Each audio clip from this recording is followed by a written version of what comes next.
வணக்கம். சற்று முன் கிடைக்கப்பெற்ற ஒரு மிக மிக முக்கியமான செய்தி ஒன்று வெளியாகி இருக்கிறது.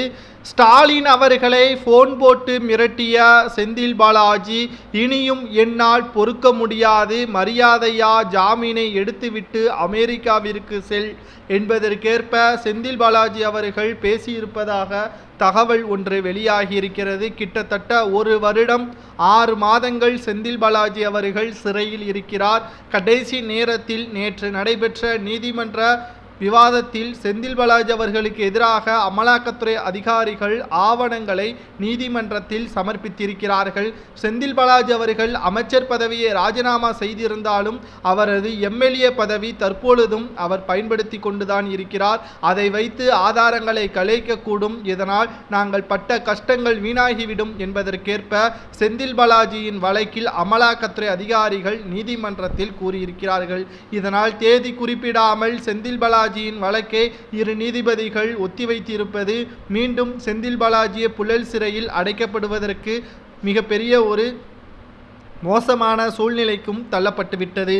இந்த நிலையில்தான் செந்தில் பாலாஜி அவர்கள் ஜாமீனில் வெளிவந்து விடுவார், அமைச்சரவை மாற்றம் செய்துவிடலாம், மீண்டும் அவருக்கு அமைச்சர் பதவி கொடுத்து விடலாம் என்று ஸ்டாலின் அவர்கள் திட்டம் போட்டிருந்தார். ஆனால் அமலாக்கத்துறை அதிகாரிகளோ செந்தில் பாலாஜி அவர்களை ஜாமீனில் வெளிவர முடியாத அளவிற்கு நீதிமன்றத்தில் அனைத்து சாட்சியங்களையும் சேகரித்து கொடுத்துவிட்டார்கள்.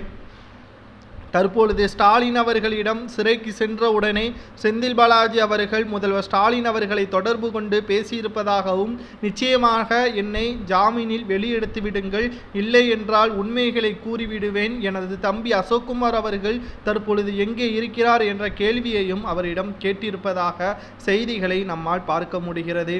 திராவிட முன்னேற்ற கழகத்தில் மிக முக்கியமான அமைச்சராக இருந்தவர் தான் செந்தில் பாலாஜி அவர்கள்.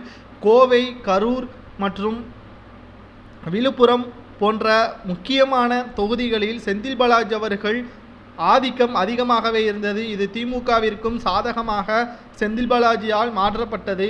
செந்தில் பாலாஜி அவர்கள் ஸ்டாலின் அவர்களுக்கு மிக நெருக்கமான ஒரு நண்பராகத்தான் தற்பொழுது வரை இருக்கிறார். அதற்காகத்தான் செந்தில் பாலாஜி அவர்கள் உண்மையை கூறாமல் ஜாமீனில் கூட வெளிவர முடியாத அளவிற்கு அமைதியாக இவ்வளவு நாட்கள் சிறையில் இருந்தார். இனியும் அது சாத்தியமா என்று பார்த்தால் நிச்சயமாக மிக பெரிய அளவில் செந்தில் பாலாஜி அவர்கள் உடல்நிலை மோசமாக இருப்பதால் இந்த மாதத்திற்குள்ளாகவே ஜாமீனில் எடுத்துவிடவில்லை என்றால் உண்மைகளை கூறி சரணடைந்து விடுவேன், இதனால் எனது தண்டனை எவ்வளவாக இருந்தாலும் சரி நான் அதில் ஜாமீன் பெற்று விடுவேன், அதற்கு பிறகு திராவிட முன்னேற்ற கழகத்தின் ஆட்சி கலைந்துவிடும் என்பதற்கேற்ப ஸ்டாலின் அவர்களிடம் கூறியுள்ளார் செந்தில் பாலாஜி அவர்கள்.